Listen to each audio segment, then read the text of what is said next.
யாக்கோபின் புஸ்தகம் 2ஆம் அதிகாரம் 8ஆம் வசனம். உன்னிடத்தில் நீ அன்பு கூறுவது போல பிறனிடத்திலும் அன்பு கூறுவாயாக என்று வேத வாக்கியம் சொல்லுகிற ராஜரீக பிரமாணத்தை நீங்கள் நிறைவேற்றினால் நன்மை செய்வீர்கள். இந்த நாளிலும் நாம் இந்த லெந்து நாட்களிலே தேவனாகிய கர்த்தருடைய காரியங்களை, குணாதிசயங்களை, அவரிடத்தில் காணப்பட்ட அநேக நற்பண்புகளை குறித்தும் அவைகளை சிந்திக்கும்படி இந்த லெந்து நாட்களிலே நம்முடைய தியானங்களை திசை திருப்பி இருந்தோம். அதன்படி கடந்த வாரங்களிலே சில காரியங்களை தியானித்து, சென்ற வாரத்திலே நாம் கிறிஸ்துவின் அன்பை குறித்தும், நாம் கையாளுகிற பயன்படுத்துகிற அன்பை குறித்தும், நம்மிடத்துல காணப்பட வேண்டிய அன்பை குறித்தும் நாம் தியானித்தோம். அதன் தொடர்ச்சியாக, அதன் விளைச்சலாக காணப்படுகிற காரியத்தை குறித்து தான் இந்த நாளிலே நாம் தியானிக்கிறது என்னவென்றால், நீங்கள் நன்மை செய்கிறவர்களாக இருக்க வேண்டும். அநேக நேரங்களிலே நாம் அன்பு செலுத்துகிறவர்களாக இருப்போம், ஆனால் நன்மை செய்கிறவர்களாக இருக்க மாட்டோம். முன்னங்கை நீண்டாதானுங்க முழங்கை நீளும். முன்னாடி நம்முடைய கைகளை நீட்டி நாம் காரியங்களை செய்கிறவர்களாக இருந்தால்தான் நாம் அன்பிற்குரியவர்கள் என்று சொல்லுவதில் ஒரு அர்த்தம் உண்டாகும். அதை காது கொடுத்தே நம்ம கேட்க மாட்டோம். அதனாலதான் இந்த இடத்துல இந்த வசனம் நமக்கு அதை கற்றுக் கொடுக்கிறது. நீ உன்னிடத்தில் அன்பு கூறுகிறது போல பிறனிடத்தில் அன்பு கூறுவாயாக என்று வேத வாக்கியம் சொல்லுகிற ராஜரீக பிரமாணத்தை நீங்கள் நிறைவேற்றினால் நன்மை செய்வீர்கள். நாம நல்ல அழகா பேசுவோம், சுவிசேஷம் சொல்லுவோம், கூடுமானால் வீடுகளுக்கு போய் ஜெபம் செய்வோம், இப்படி எல்லா ஊழியங்களையும் நிறைவேற்றுவோம். ஆனா நம்முடைய காரியங்களிலே மற்றவர்களுக்கு நன்மை செய்ய மாட்டோம். இதுதான் நம்ம கிட்ட இருக்கிற மகா மோசமான, கேவலமான கிறிஸ்தவ பண்பு என்று சொல்லக்கூடாத ஒரு மோசமான பண்பு. அதனாலதான் இங்க வசனம் என்ன சொல்லுகிறது? ராஜரீக பிரமாணத்தை நிறைவேற்றினால் நன்மை செய்வீர்கள். சும்மா எல்லாரும் செய்ய முடியாது, எல்லாரும் நன்மை செய்கிறவர்கள் என்று சொல்லிவிட முடியாது. நம்ம கிட்ட வந்து மனுஷத்துல கேட்டா, இந்த இடத்தை விட்டு கீழே வந்து கேட்டா நீங்க எல்லாருமே நன்மை செய்யறவங்க தான் சொல்லுவீங்க. ஆனா இந்த இடத்துல இருந்து நீ அந்த பதில் சொல்ல முடியாது. வேதம் அதைதான் சொல்லுகிறது. உன்னிடத்தில் அன்பு கூறுகிறது போல நீ பிறனிடத்தில் அன்பு கூர்ந்தால், உன்னிடத்துல நீ வைத்திருக்கிற அன்பை போல மற்றவர்களிடத்தில் அன்பு காண்பித்தால் இந்த ராஜரீக பிரமாணத்தை நீங்கள் நிறைவேற்றுவீர்கள். பாம்புல கூட பாத்தீங்கன்னா ராஜநாகத்துக்கு தான் பவர் ஜாஸ்தி. அது மாதிரிதான் பண்புகளிலே அன்புங்கிற பண்பு தான் ராஜரீக பண்பு. அதுக்குதான் மரியாதை ஜாஸ்தி. அது இல்லாத உனக்கு நீ என்ன ஆட்டம் போட்டாலும் ஒரு சார பாம்பு மாதிரி ஆட போனா போதும், இங்க ஆடும் அங்க ஆடும், கடைசியில் எங்கேயாவது ஒரு பக்கத்துல ஓடும், அல்லது ஏதாவது ஒரு இடத்துல அடிப்படை சாகும் அப்படின்னு விட்டுருவாங்க. அன்பு இருக்கிறவனுடைய வாழ்க்கையில கைய வச்சு பாரு, உன்னை பயங்கரமா தொடமாட்டான். இந்த நாள்ல அதை தொடக்கூடாது, அடிச்சா அதை விடக்கூடாது. அது அடிக்கிறது சாதாரணமானது கிடையாது. அது படம் எடுத்தா பழி வாங்காம விடாது. அதான் ராஜநாதன். அன்புங்கிறது உன்னுடைய வாழ்க்கையில இருந்தா உன்னை யாரும் டச் பண்ண மாட்டான். நீ நினைச்சிட்டு இருக்கலாம் அப்படி அப்படின்னு கெத்தா வந்துட்டு போகும். ராஜநாகத்தினுடைய குட்டி கூட சாதாரணமா தப்பிச்சு போகும். சார பாம்பு எவ்வளவு பெருசா இருந்தாலும் அடி வாங்கி சாப்பிடும். அதுக்கு ரொம்ப பவர் உண்டு. சல்லுன்னு போகும், அப்படி போகும், இப்படி போகும், பார்த்தாலே பயப்படுவாங்க, எல்லாமே இருக்கும். அது சாரன்னு தெரிஞ்சிருச்சுன்னா அது அவ்வளவுதான், அது சப்ப. உன் வாழ்க்கையில நீ என்ன வேணாலும் செய்யலாம். நீ அருவா எடுத்து கூட ஆடலாம், நீ என்ன ஆயுதங்கள் எடுத்து ஆடலாம், நீ குதிக்கலாம், பண்ணலாம், என்ன வேணா பண்ணலாம். ஆனா நீ ஒரு சாதாரண சாரப்பான், ஏன்னா உங்ககிட்ட அன்பு கிடையாது. கிறிஸ்தவனுடைய வாழ்க்கையில இருக்க வேண்டிய ராஜரீக பண்பு. அதனாலதான் வசனம் சொல்லுகிறது, உன்னிடத்தில் நீ அன்பு கூறுகிறது போல பிறனிடத்தில் அன்பு கூறுவாயாக என்கிற வேத வாக்கியம் சொல்லுகிற ராஜரீக பிரமாணத்தை நீங்கள் நிறைவேற்றினால் then you will do the righteousness, நன்மை செய்வீர்கள். இல்லாம நீ ஒரு நன்மை செய்யற பத்தியா, அதுல ஒரு பிரயோஜனம் இருக்காது. அதை நீ 10 பேருக்கு சொல்லி காமிச்சுக்கிட்டே இருக்க, உன்னை செஞ்சிருக்க அவ்வளவுதான். 10 ரூபாய்க்கு ஒரு ஐஸ்கிரீம் வாங்கி கொடுத்துட்டீன்னு அவ்வளவுதான். ஊர்ல எல்லாருக்குமே தெரியும் நீ எனக்கு ஐஸ்கிரீம் வாங்கி கொடுத்துட்டேன். அதை நீயே சொல்லுவ, அடுத்த நாள் நான் நேற்று ஐஸ் வாங்கி தந்தேன், எனக்கு என்ன தர போற. இதுதான் நீ செய்யற நன்மை. இந்த ராஜரீக தன்மை இருந்தால், ராஜரீக பண்பு இருந்தால், இந்த ராஜரீக எண்ணம் இருந்தால், இந்த ராஜரீக குணம் என்னுடைய வாழ்க்கையில இருந்தால் நீங்கள் அப்போ செய்றீங்க பாரு, அதான் நன்மை. அந்த நன்மை கஞ்சி ஊத்துனா கூட அதுல பிரயோஜனம். அந்த கஞ்சி யாருக்கு? சரியான ஆளுக்கு சரியான நேரத்துல சாக போறவனுக்கு ஊத்தி அவனை உயிரோடு எழுப்பி. அந்த ராஜரீக பண்பு இருக்கிறதா அதுதான் போன வாரத்தில் நாம் பார்த்தோம். இன்னைக்கு நன்மை செய்கிறவர்களாக இருக்க வேண்டும் என்பதுதான் தேவ திட்டம். அதற்கு நீங்கள் வேறு ஒருவரையும் நீங்க முன்னோடியாக எடுக்கக்கூடாது. இங்க பேசுகிற எந்த காரியத்திலும் நீ என்ன ஏதாவது உதாரணமாக எடுத்துடக்கூடாது. ஏன்னா தவறான உதாரணத்துக்கு வேணா எடுத்துக்கலாம். இவ்வளவு பேசுறானே இவன் அப்படி இல்லையே, அப்படி உண்மைதான். எந்த மனிதனையும் நீங்கள் தவறான உதாரணத்துக்கு எடுத்துக்கொள்ளலாம். நீ நல்ல உதாரணத்துக்கு எடுத்துக்கொள்ள வேண்டிய ஒரே ஒருவர் இயேசு கிறிஸ்து. அவரை பார்த்து அந்த பண்புகளுக்கு நேராக போங்க. இன்னைக்கு நம்ம நீ சொல்ற நீ எல்லாம் அப்படி செய்யறியா? நான் செய்யலையா? நான் செய்யவே இல்லை. என்னுடைய காரியங்கள் உனக்கு தவறு இப்படி இருக்கக்கூடாது என்பதற்கான உதாரணம் வச்சுக்க. எப்படி ஒரு மனிதன் இருக்கக்கூடாது என்பதற்கான உதாரணம். நிறைய பேருடைய கேள்வி இருக்குது. அவங்களாம் ஒரு கிறிஸ்தவங்க, அவங்க இப்படிதான் பேசுறாங்க. அவங்களாம் ஒரு கிறிஸ்தவங்க, அவங்களாம் ஒரு ஊழியக்காரங்க, இப்படி நடந்துக்கிறாங்க. அதுதான் தவறான உதாரணத்துக்கான அடையாளம். கேட்டு வைக்கப்பட்டிருக்கிற அடையாளம். அப்படி எடுத்துக்க. நீ கிறிஸ்துவை பார். இங்க வசனம் அதான் சொல்லுகிற. வேதம் எப்பொழுதுமே கிறிஸ்துவை மட்டுமே தான் முன்வைத்து சொல்லுகிறது. கிறிஸ்துவின் இடத்துல அன்பை பார், கிறிஸ்து செய்த நன்மையை பார். அதனாலதான் இந்த நன்மை என்பது எங்கிருந்து வந்தது என்பதை குறித்து வேதத்தில் நாம் ஆராயும் போது ஆதியாகமத்தின் புஸ்தகம் 2ஆம் அதிகாரம் 9ஆம் வசனத்தை வாசிக்கலாம். வேகம் எடுத்து வாசிங்க. பார்வைக்கு அழகு.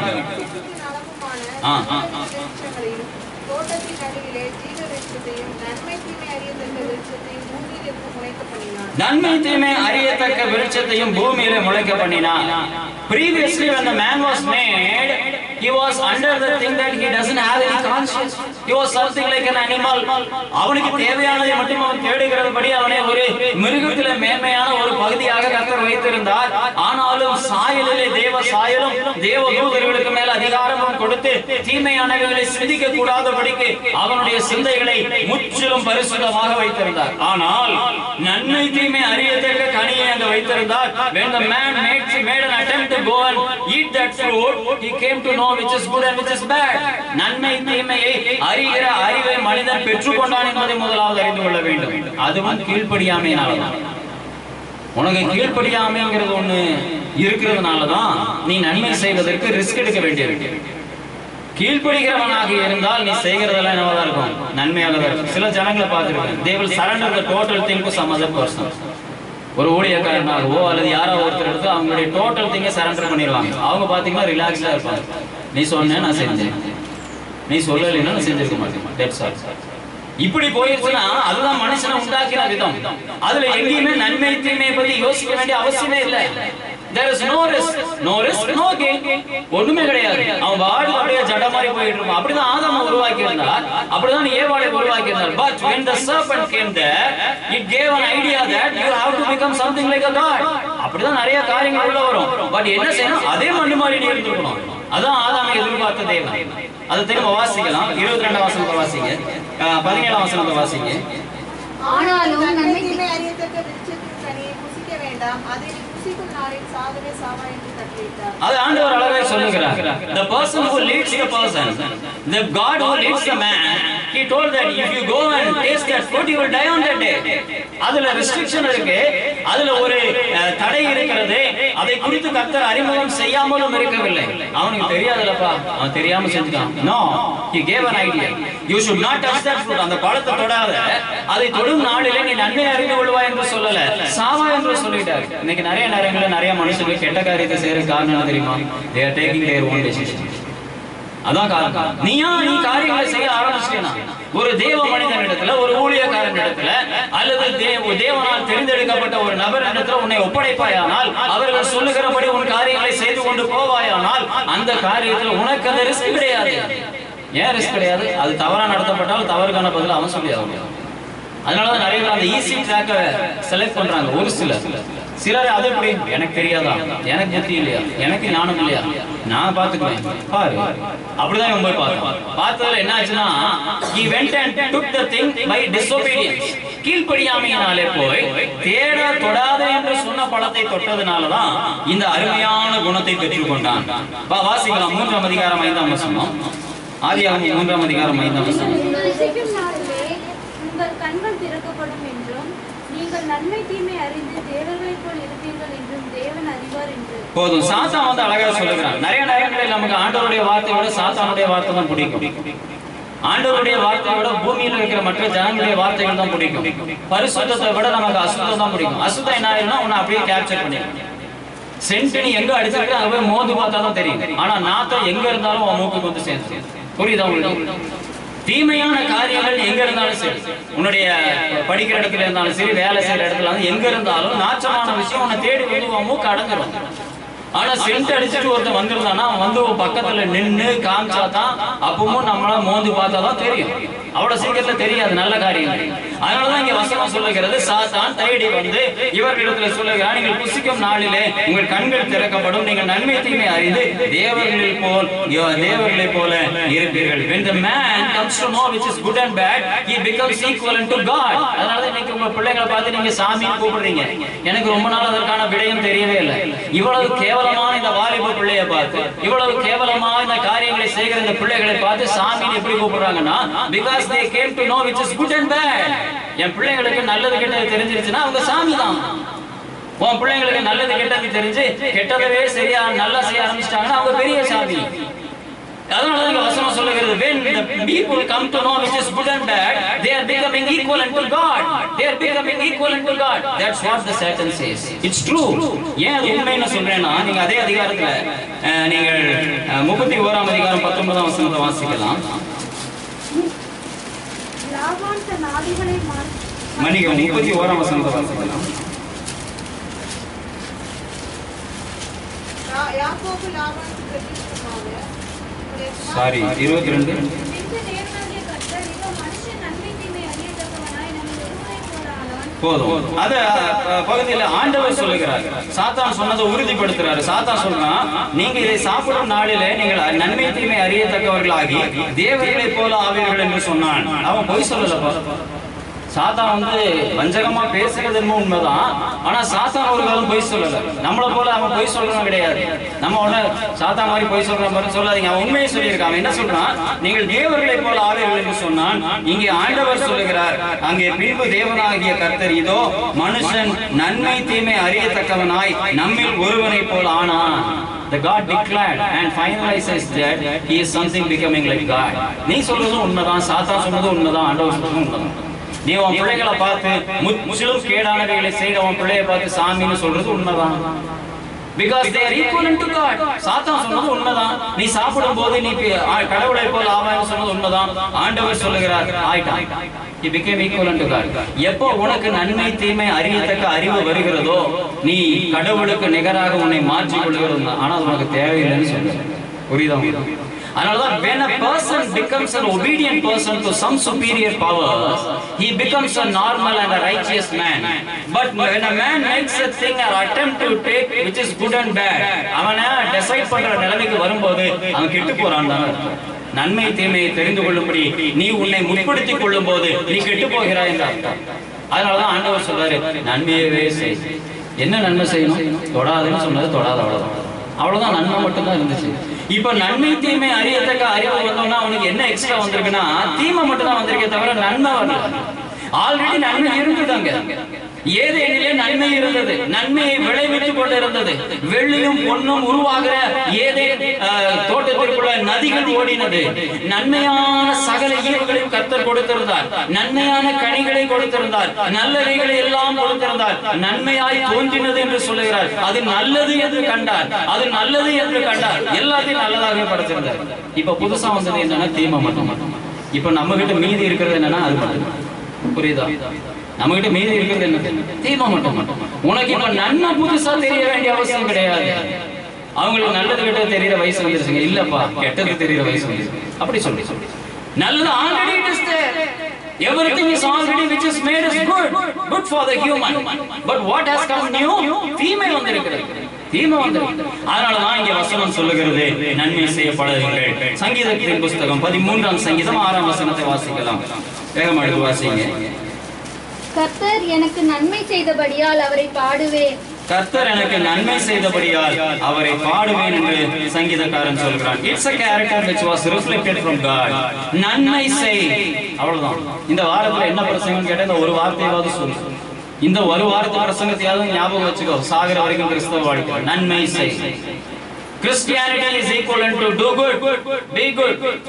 கர்த்தருடைய வார்த்தையின்படி நீ செய்ய நன்மை செய்ய என்றால் கர்த்தர் நன்மை செய்கிறவராக இருந்தார். The only thing which was reflected from the God was to do good. நன்மை செய்தார். அதனால சொல்ற நன்மையை தான் ஏதேனிலே செய்தார். தீமையை அறிந்து கொள்ள கூடாது என்பதற்காக தான் உனக்கு அந்த விருட்சத்தை கர்த்தர், அந்த விருட்சத்தின் கனியை கர்த்தர் தவிர்த்து வைத்திருந்தார். But man had made an attempt to go and eat. தீமையை பற்றி கொண்டார். அது நன்மை தீமை அறியத்தக்க கனியை கொடுத்ததுனால நன்மையை புதுசா ஒண்ணும் கத்துக்கல, தீமை என்ன என்பதை தெரிந்து கொண்டான். உன் வாழ்க்கையில் ஆண்டவர் சொல்லுகிறார், தீமையை தெரிஞ்சுக்க ஆசைப்படாத. Don't make an attempt to know which is evil. அதனால நிறைய காரியங்கள் பழைய நாட்கள்ல பாத்தீங்கன்னா பிள்ளைங்களுக்கு அவங்களுடைய வயதுக்கு தகுந்த மாதிரி சில காரியங்களை மறைத்து வைத்திருப்பார்கள். சில காரியங்களை பேசவே மாட்டாங்க அவங்க. இப்ப அறிவில்லாத அறிவாளிகள், புத்தி இல்லாத விஞ்ஞானிகள், கேடான மனிதர்கள் பிள்ளைங்களுக்கு எல்லாத்தையும் they have to learn everything அப்படின்னு சொல்லி எல்லாத்தையும் கற்றுக் கொடுக்க ஆரம்பிச்சிட்டாங்க. பாட புஸ்தகத்துல இருந்து வாழ்க்கை கல்வியில இருந்து கற்றுக் கொடுத்தது எல்லாம் என்னதுன்னா தீமையை தான் கற்றுக் கொடுத்துருக்காங்க. இப்ப பாவம் ஏதாவது குறைஞ்சிருக்கா? ஆதி நாட்கள்ல இருந்ததை காட்டிலும் இன்னைக்கு இந்த காரியத்தெல்லாம் பிள்ளைங்க கற்றுக்கொண்டதுனால பாவம் குறைஞ்சிருக்குன்னு பூமியில எதையாவது சொல்ல முடியுமா? பெருகி இருக்கு. அதனாலதான் வசனம் சொல்லுது, தீமையை கத்துக்காதீங்க. Go blind. Ignore everything.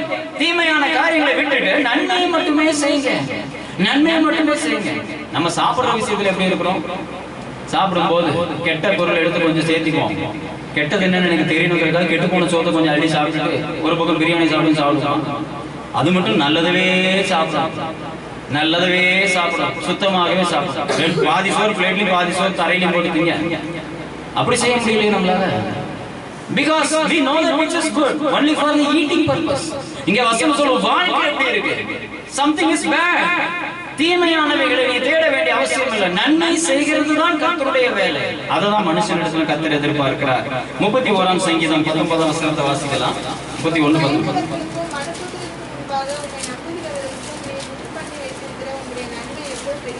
நன்மையை எல்லாருக்கும் கர்த்தர் செஞ்சிட மாட்டாங்க. மனுஷனுக்கு என்ன சொல்லிருக்காருன்னா எல்லாருக்கும் நன்மை செய்யுங்க. அவர் என்ன சொல்றாரு தெரியுமா? Those who are doing bad will never eat the fruit of the goodness. நீங்கள் தீமை செய்கிறவர்கள் நன்மையின் கனியை புசிக்க முடியாது. அதனாலதான் வசனம் அழகாய் சொல்லுகிறது, நன்மை செய்கிறவர்களாக நன்மை செய்கிற கர்த்தர் உமக்கு பயந்தவர்களுக்கும் மனுபுத்திரருக்கு முன்பாக உம்மை நம்புகிறவர்களுக்கும் நீர் உண்டு பண்ணி வைத்திருக்கிற உம்முடைய நன்மை அவ்வளவு பெரிதா இருக்கிறது. If you want to get the good things from the God, கர்த்தரிடத்திலிருந்து நன்மையை பெற்றுக்கொள்ள வேண்டுமானால் there are some restrictions. ஆண்டவருடைய நன்மையை பெற்றுக்கொள்வதற்கு இங்கே வசனம் சொல்லுகிறது, அவருக்கு பயந்தவர்களாகவும் மனுஷருக்கு முன்பாக அவரை நம்புகிறவர்களாகவும் நீர் உண்டு பண்ணி வைத்திருக்கிற உங்களுடைய நன்மையை பெற்றுக் கொள்ளுகிறவர்களாகவும் இருப்பார்கள். இன்னைக்கு மனுஷனுக்கு முன்பாக அவரை நம்புகிறவர்களாக இருக்கிறோமா? மனுஷனுக்கு முன்னாடி அவரை நம்புறேன்னு அர்த்தம், மனுஷனுக்கு முன்னாடி வாயை மூடிட்டு அர்த்தம். அவதான் நீ ஆண்டவரை நம்புறதுக்கான அடையாளம். மனுஷனுக்கு முன்னாடி எல்லா அலப்பறையும் பண்ணிட்டு என்னென்ன பேச முடியுமோ அவனை கூட 10 கெட்ட வார்த்தை ஜாஸ்தி பேசி அவன் ஒரு அடி அடிச்சா 10 அடி அடிச்சுட்டு அதுக்கப்புறம் நீ கர்த்தரை நம்புறேன்னு எப்படி சொல்ற? ஆண்டவரை நம்புறவன் எப்படி இருப்பான்? அவரிடத்துல இருந்து நன்மையை பெற்றுக்கொள்ள, அதெல்லாம் ஆண்டவருடைய நன்மை ஸ்டாப் ஆயிடுச்சு, அவ்வளவுதான். நம்மளுடைய வாழ்க்கையில எல்லா காரியத்திற்கான அனுபவம் நமக்கு உண்டு. அவருக்கு பயப்படுகிறவர்கள் தீமை செய்ய மாட்டார்கள், அவரை நம்புகிறவர்கள் தீமைக்கு எதிர்த்து நிற்க மாட்டார்கள். புரியுதா? Both the things are in the same coin. அவருக்கு பயப்படுகிறவர்கள் தீமை செய்ய மாட்டார்கள், அவரை நம்புகிறவர்கள் தீமை செய்கிறவர்களை பார்த்து பயப்பட மாட்டார்கள். இந்த ரெண்டு காரியமும் வாழ்க்கையில இருந்துச்சுன்னா ஆண்டவருடைய நன்மை வாழ்க்கையில அளவில்லாமல் வரும். எனக்கு வரலைன்னா காரணம் என்னன்னா நம்ம தான் தீமை செய்யறாரு. இன்னொன்னு தீமைக்கு பயங்கரமா எதிர்த்து நிற்போம். உங்ககிட்ட இருக்கிற தீமைக்கு எதிர்த்து நின்னா நீ என்னைக்கோ பரிசுத்தவனா இருப்ப. பூமியில இருக்கிற எல்லா தீமைக்கு எதிர்த்து நிற்கிறதுனால இருக்கிறதுல பிரதான பாதியா உட்காந்து வசனம் சொல்லுகிறபடி கீழ்ப்படிய பாருங்க. 34ஆம் சங்கீதம் 10ஆம் வசனத்தை வாசிக்கலாம். சிங்க குட்டிகள் தாழ்ச்சி அடைந்து பட்டினியா இருக்கும், கர்த்தரை தேடுகிறவர்களுக்கோ ஒரு நன்மையும் குறைவுபடாது. சிங்க குட்டிகள் தாழ்ச்சி அடைந்து பட்டினியா இருக்கும், ஆனால் கர்த்தரை தேடுகிறவர்களுக்கோ வயிறு நிரம்பும் என்று சொல்லல, ஒரு நன்மையும் குறைவுபடாது. They will be satisfied with everything because the hungry makes that inactive. Hungry makes that lazy. Hungry makes that sorrow. But ஆண்டவரை தேடுகிறவர்கள் மகிழ்ந்திருப்பார்கள், சுகித்திருப்பார்கள், குதித்திருப்பார்கள், சுறுசுறுப்பாக இருப்பார்கள், எல்லா நன்மையும் பெற்றிருப்பார்கள். வயிறு மட்டும் நிறைச்சு உட்கார்ந்துருக்க மாட்டாங்க. காலையிலேயே சாப்பிட்டாச்சு, இனி மதியானம் சாப்பிடலாம், திரும்ப நைட்டு சாப்பிட்டு தூங்கணும், இப்படி வாழ மாட்டாங்க. சிங்கக்குட்டிகள் வேணா அப்படி இருக்கலாம். ஆனா ஆண்டவரை தேடுகிற ஜனங்கள் என்ன சொல்றாரு? அவர்கள் எல்லா நன்மையும் பெற்றிருப்பார்கள், ஒரு நன்மையும் அவர்களுக்கு குறைவுபடாது. இன்னைக்கு உன்னுடைய வாழ்க்கையில ஏதாவது ஒரு நன்மை குறைவுபட்டாலும் நீ தேவனுடைய நன்மையை பெற்றுக்கொள்ளலன்னு அர்த்தம். சங்கீதம் 14ஆம் சங்கீதம் 3ஆம் வசனத்தை வாசிக்கலாம். எல்லாரும் வழி விலகி ஏகமாய் கெட்டு போனார்கள், நன்மை செய்கிறவன் இல்லை, ஒருவனாகிலும் இல்லை. ஆண்டவருடைய ஏக்கத்தின் சத்தம் அதுவாக தான் இருக்கிறது. இங்கே அவர் நன்மை செய்கிறவரும், அவர் யாருக்கு நன்மை செய்கிறவரும், அவர் நன்மையே செய்கிறவரும் என்பதை பார்த்தோம். இங்கே பூமியில எப்படிப்பட்ட சூழல் இருக்கிறது என்பதை குறித்து வேதம் தெளிவாய் சொல்லுகிறது. நன்மை செய்கிறவன் இல்லை, நன்மை செய்கிறவன் ஒருவனாகிலும் இல்லை. ஏன்? ராஜரீக பிரமாணம் இல்லைங்க, வேற எல்லாம் இருக்கு நம்ம கிட்ட. முக்கியமானது இல்லை, எல்லாம் இருக்கு, எல்லாமே உடம்புல கரெக்டா இருக்கு. ஆனா மனக்குள்ள சுவாசம் மட்டும் இல்லை, செத்துட்டான். அன்பு இல்ல உன் வாழ்க்கையில நீ எப்படி நன்மை செய்ய போற? நீயும் செய்வ, டொனேஷன் எழுதுவ, அதை செய்வ, இதை செய்வ, கோயில் விட்டுவ, எல்லாம் பண்ணுவ, மேடையில உட்கார்ந்து நல்லா வாய்களையே பேசுவ, எல்லாம் பண்ணுவ. ஆனா உன் இடத்துல அன்பு இல்லை. அதனாலதான் நன்மை செய்யல, நன்மை செய்ய முடியல. எல்லா பேச்சும் அந்த ஊரே ரட்சிக்கப்படணும் அப்படிங்க, அந்த ஊரே அந்த கிராமமே ரட்சிக்கப்படணும், ஆண்டவரே எல்லாரும் ஆண்டவரை தேடணும் ஆண்டவரே அப்படின்னு ஜெபம் பண்ணுவேன், அழுவ, ஒப்பாரி வைப்பேன், எல்லாம் பண்ணலாம். உங்ககிட்ட வந்து ஒரு கொஞ்ச நேரம் இரவலாக ஒரு பொருள் கேட்டா கொடுக்க மாட்டேன், அது இல்லைன்னு சொல்லிடுவேன். அதெல்லாம் எதுக்கு? அது கொண்டு போய் எங்கேயா போடணும். என்ன கேவலமான கிறிஸ்தவ வாழ்க்கை! போடட்டும் போடட்டும், உன்னுடைய பொருள் போகட்டும், வீணா போகட்டும், நாசமா போகட்டும், தொலைஞ்சு போகட்டும், ஆத்மா வேணுமே. தேவன் அந்த இடத்துல அன்பை காண்பிக்க சொல்லி இருக்கிறாரு. ஆண்டவர் அந்த இடத்துல உன்னுடைய ராஜரீக பிரமாணத்தை காண்பிக்க சொல்லி இருக்கிறாரு. பிரமாணத்தை எப்படியா காமிக்க முடியும்? நீ பஸ்ல டிக்கெட் எடுக்கிறேன்னு எப்படி காமிக்க முடியும்? கால நாளுக்கு பிரயோஜனப்படாத காய்கறி தான் காமிக்கும்.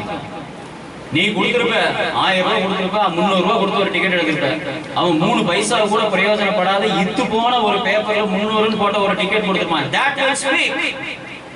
That will speak. நீ 300 ரூபாய் கொடுத்து அந்த பேப்பரை கையில வாங்கலைன்னா உன்னை அடிச்சு துரத்திடுவான், ஜெயில உடனே போட்டுருவான், டிக்கெட் எடுக்கலன்னு சொல்லி. நீ 300 ரூபாய் கொடுத்த நோ இஷ்யூஸ், நோ பேச்சு. உன் அன்பை வாயில பேசாத, பேப்பர்ல காட்டு. உன்னுடைய அன்பை வாயில பேசாத, செயல்ல காட்டு. நன்மை செய், நன்மை செய், வாயை பேசாத.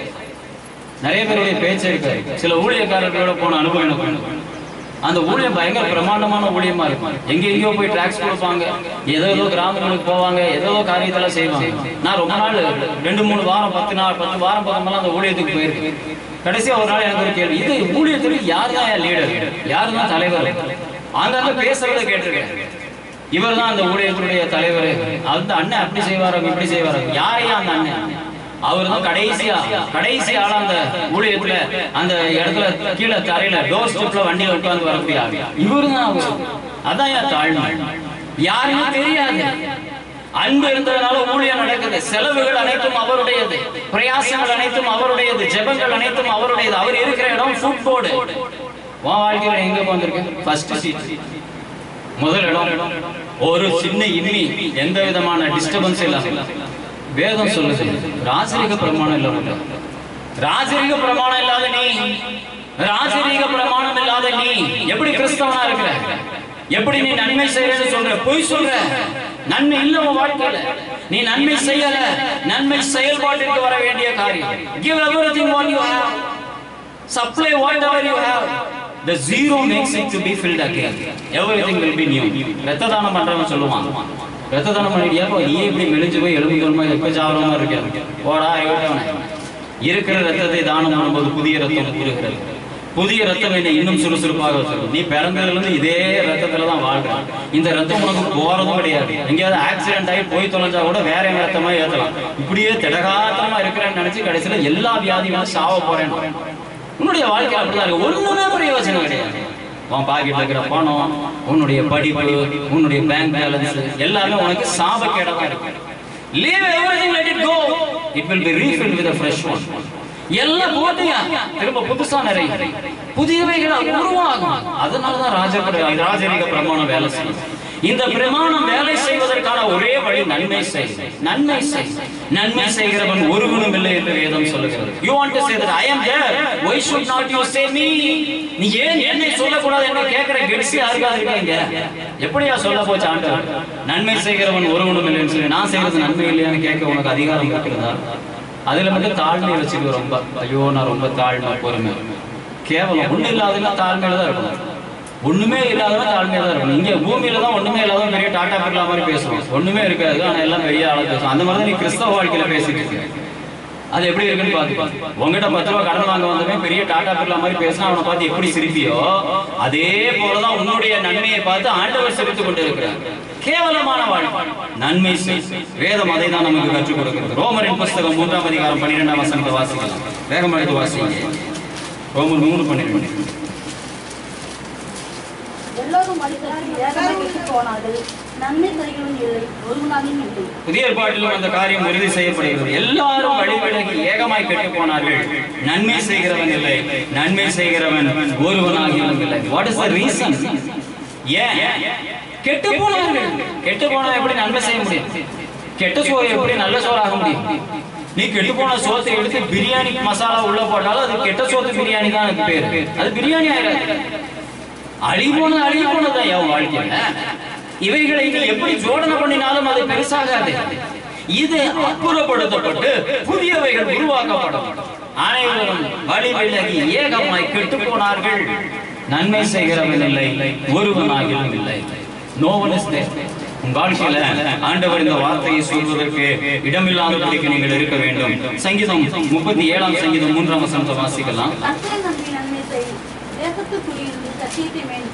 எப்படி நன்மை செய்வன்? ஏன் நன்மை செய்யலன்னா இங்க வசனம் அழகாய் சொல்லுகிறது, கர்த்தரை நம்பி நன்மை செய். If you don't have the belief over the God, you will never do the good things. கர்த்தரை நம்பலைன்னா நீ நன்மை செய்ய முடியாது. இன்னைக்கு நிறைய பேர் நம்மளதான் நம்பிட்டு அவங்களுக்கெல்லாம் போய் அதை இது ஏன் செஞ்சுட்டு கிடக்க, அதெல்லாம் உனக்கு நிக்கவா போறாங்க? ஐயோ ஆண்டவர் நிக்கணும்னா செய்யணும்டா முட்டாளே. ஆண்டவர் உன் பக்கம் நிக்கணும்னா நீ நன்மை செய்யணும். நீ யாருக்கு செய்யறியோ அவன் நிக்கணும்னு அவசியம் இல்ல. அவர் நீ யாருக்கு நன்மை செய்கிறாயோ அவர்கள் உனக்கு பிரதிபலன் செய்வதற்கு நீ பூமியில இருந்தா போது இந்த பைபிளை தூக்க வேண்டிய அவசியம் இல்ல முட்டாளே. நீ எவனுக்கு நன்மை செய்கிறாயோ அவனுக்காக கர்த்தர் உன் பக்கம் நிற்க வேண்டும். கர்த்தரை நம்பி நன்மை செய். மனுஷனை நம்பி செய்யாது. மொய்யா செஞ்சுட்டு இருக்க. நன்மை செய்ய சொன்னா நீ மொய் செஞ்ச மாதிரி பேசிட்டு மொய் தான் நோட்டு போட்டு எழுதுவான். 100 ரூபாய். அடுத்த கல்யாணத்துல அவனை எதிர்பார்த்துக்கிட்டே இருப்பான். அவனுக்கு பத்திரிக்கை கொடுத்தானோ கொடுக்கலையோ அவனை வருவ வந்து 100 ரூபாய் எழுதணும். கடங்கார மாதிரி நினைட்டு அது மொய் செய்யறது. நான் பேசுறது நன்மை செய்யறது. உன் வாழ்க்கையில நன்மை செய்வதற்கும் மொய் செய்வதற்கும் வித்தியாசம் உண்டு. நன்மைக்கு பலன் பரலோகத்திலிருந்து வரும், மொய்க்கு பலன் அவன் வீட்டில இருந்து வரும். ஐயோ 500 ரூபாய் தெரியாம வச்சுட்டேன், சில்லறை இல்லாம வச்சுட்டேனே, அவன் பிள்ளைக்கு எப்ப மாப்பிள பாப்பான்னு இவன் உட்காந்து ஜோம் பண்ணிக்கிட்டு இருக்கான். ஏன்னா இவன் 500 ரூபாய் போனா திரும்ப வரும். 100 ரூபாய் வச்சிருந்தா கூட போய் தொலைத்து 500 ரூபாய் வச்சுட்டேன், அவன் பிள்ளைக்கு மாப்பிள கிடைக்கிறாங்கிறானே அப்படின்னு ஜோம் பண்ணிட்டு இருப்பான். 500 ரூபாய் திரும்பி வரணும். இது மொய்யே. ஆண்டவருடைய கிறிஸ்தவ வாழ்க்கையில நீ செய்கிறது மொய்யல்ல, நன்மை. அது கர்த்தரிடத்திலிருந்து வரணும். யாருக்கு வேணாலும் செய். வேதம் அதை நான் சொல்லுது, கர்த்தரை நம்பி நன்மை செய்.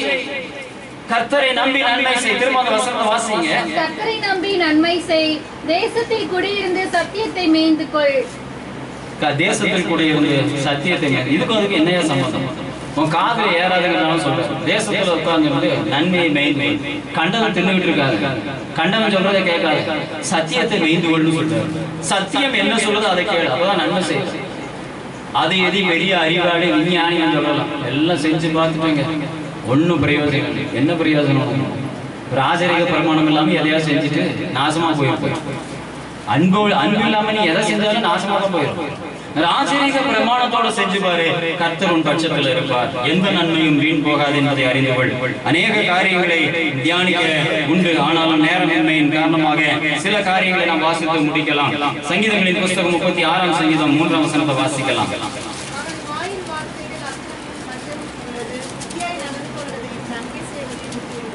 புத்தியாய் நடந்து கொள்வதையும் நன்மை செய்வதையும் விட்டுவிட்டான் என்று வசனம் சொல்லுகிறது.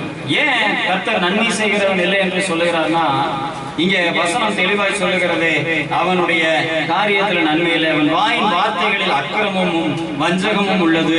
புத்தியாய் நடந்து கொள்வதையும் நன்மை செய்வதையும் விட்டுவிட்டான். உன்னுடைய வார்த்தை சரியில்லை என்றால், உன்னுடைய இருதயம் சரியில்லை என்றால் உன்னால நன்மை செய்ய முடியாது.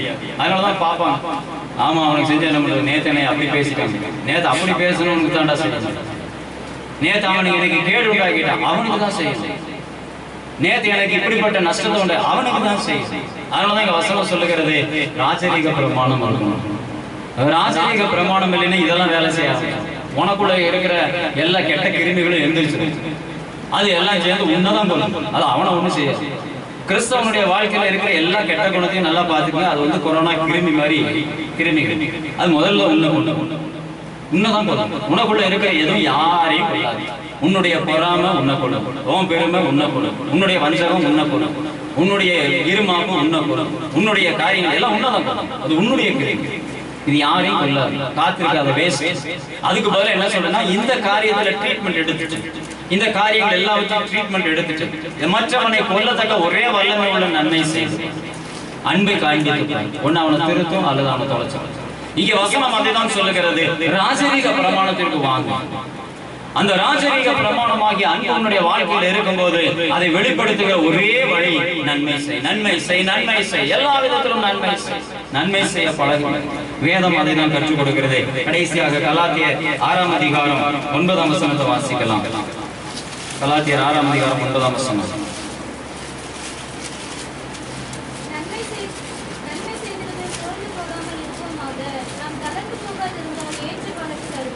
நன்மை செய்வதில் சோர்ந்து போகாதிருங்கள். நீங்கள் ஏற்ற காலத்தில் செய்தால் நீங்கள் அதை நன்மையாக அறுப்பீர்கள் என்று வசனம் சொல்கிறது. திரும்பவும் வாசிக்கலாம். நன்மை செய்கிறதில் சோர்ந்து போகாதிருங்கள். நாம் தளர்ந்து போகாதிருந்தால் ஏற்ற காலத்தில் அறுப்போம். நன்மை செய்வது என்பது விதைப்பதற்கு ஏற்ற ஒரு காரியம். நெல்ல விதைக்கிறவங்க பாத்தீங்கன்னா அப்படி வெட்டா வெயில நின்று அந்த காலத்துல அதை விதைப்பார்கள். விதைச்ச உடனே அதை என்ன பண்ணிட முடியாது, அடுத்த நாள் அறுக்க முடியாது. அடுத்த நாள் தான் அவன் தான் முட்டாள். இன்னைக்கு விதைச்சிருக்க நாளைக்கே வந்துடணும் அப்படின்னா முட்டாள்னு அர்த்தம். அது விதைக்காம வந்துருக்கு. இங்க வசனம் சொல்லுகிறது, நன்மை செய்யும் போது சோர்ந்து போகாமல், வெயிலானாலும் உஷ்ணமானாலும் கஷ்டமானாலும் கால் வலியானாலும் இடுப்பு வலியானாலும் நன்மை செய்யுங்க. ஏற்ற காலத்துல நீங்கள் தளர்ந்து போகாமல் இருந்தால் ஏற்ற காலத்திலே அதை அறுப்பீர்கள். என்னைக்கோ நீ செய்த ஒரு நன்மை உன்னுடைய வாழ்க்கையில அது திரும்ப ஏற்ற வேலையில வரும். அது ரொம்ப முக்கியமான. இன்னைக்கு வர வேண்டிய அவசியம் கிடையாது. இன்னைக்கு உன் பாக்கெட்ல இருக்கிற 10 ரூபாய் தான் நீ செலவு பண்ணிருக்க. நாளைக்கே வரணும்னா அது வெறும் 10 ரூபாய் தான் இருக்கும். 40 நாள் கழிச்சு வந்துரும்னு சொன்னா நீ வெயிட் பண்ணிட்டே எல்ஐசியில போட்ட மாதிரி உட்காந்துக்கிட்டே வாயத்தை பார்த்துக்கிட்டே இருக்கலாம். வந்துடும் 40,000 இருக்கும். அதை எதிர்பார்க்காமல் விட்டுவிடு. ஏற்ற வேலையில 4 லட்சமாகவும் வரும். அது 40 ரூபாயாக இருந்தாலும் உன் தேவையுடைய சூழ்நிலையில கரெக்டா வரும். அதை ஏற்ற வேலைகளை, அந்த ஏற்ற வேலையில வரக்கூடிய நன்மை தான், ரிசல்ட் தான் நீங்க செய்யற நன்மைக்கு உண்டான ரிசல்ட். பிரதிபலன் எதிர்பார்க்க கூடாதுங்கிறதுக்கு அது அர்த்தம். நான் செஞ்சிருக்கிறேன் எனக்கு வந்துடும். அதான் நன்மை. கிறிஸ்தவன் செய்கிறது என்னது? மொய்யல்ல, அது நன்மை. நன்மைக்கு என்னைக்குமே ரிட்டர்ன்ஸ் எதிர்பார்க்கவே கூடாது. நன்மைக்கு என்னைக்குமே பலன் எதிர்பார்க்க கூடாது. நன்மைக்கு என்னைக்குமே பலன் எதிர்பார்க்காமல் நீங்கள் செய்யும் போது ஏற்ற வேலையில அதற்கான பதில் கிடைக்கும். ஏற்ற வேலையில அதற்கான சூழல்களை கர்த்தர் உங்களுக்கு கொடுப்பார். ஏற்ற வேலையில அதற்கான விடுதலையை நீங்கள் அறிந்து கொள்ளுங்கள். நான் இருக்கிற பகுதியில சில வயசானவங்க இன்னைக்கு வந்தாங்க. வந்துட்டு ஏற்கனவே முதியோர் பென்ஷனுக்காக எழுதி போட்டப்போ ரொம்ப நாளா வரவே இல்லை முதியோர் பென்ஷன் அப்படின்னு சொல்லி என்கிட்ட வந்து சொன்னாங்க. நான் அந்த பேப்பர்களை வாங்கிட்டு போய் எனக்கு தெரிஞ்ச தாசில்தார்களை பார்த்து இந்த காரியத்தை குறித்து சொன்னேன். அவங்க என்கிட்ட படிக்கிறதுனால என் மேல் உள்ள ஒரு மரியாதைனால உடனடியாக அந்த காரியத்தை சாங்ஷன் பண்ணி கொடுத்தாங்க. அது சாங்ஷன் பண்ணி கொடுத்தது மட்டுமல்ல, அந்த முதியோர்களுக்கு அவங்க இருக்கிற இடத்துல கொண்டு போய் கொடுக்க முடியாத ஆளையும் நியமித்தாங்க. இந்த காரியத்தினால அவர்கள் பெற்று சில 3-4 முதியோர்கள் சந்தோஷமா இருந்தாங்க. திடீர்னு போன வாரம் 10 நாளைக்கு முன்னாடி என்கிட்ட வந்தாங்க. இந்த பென்ஷன் எங்களுக்கு ஒரு 2-3 மாசமா வரல. அதுல 2-3 பேரு ரொம்ப கஷ்டத்துல இருக்காங்க, நடக்கவே முடியாது. அப்படியே இடப்பட்ட நாட்கள்ல வந்து அந்த பென்ஷனை கொடுத்தாலும் அவங்க ரொம்ப திட்டுறாங்க.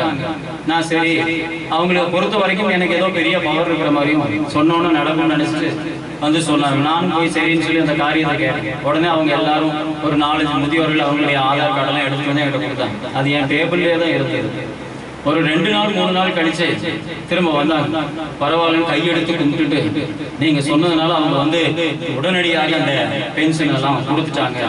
முதல்ல கூட வந்து கொடுக்கும்போது திட்டுவாங்க, ஏமா நேரத்தில் வர முடியாதா, என்ன அங்கே நின்றுட்டு நினைக்கிறீங்க. இந்த தடவை வந்து சத்தமே இல்லாம கொடுத்துட்டு இனிமே கரெக்டா உங்களுக்கு வந்துடும் சொல்லிட்டாங்க. நீங்க செஞ்ச நன்மைக்கு ரொம்ப நன்றி.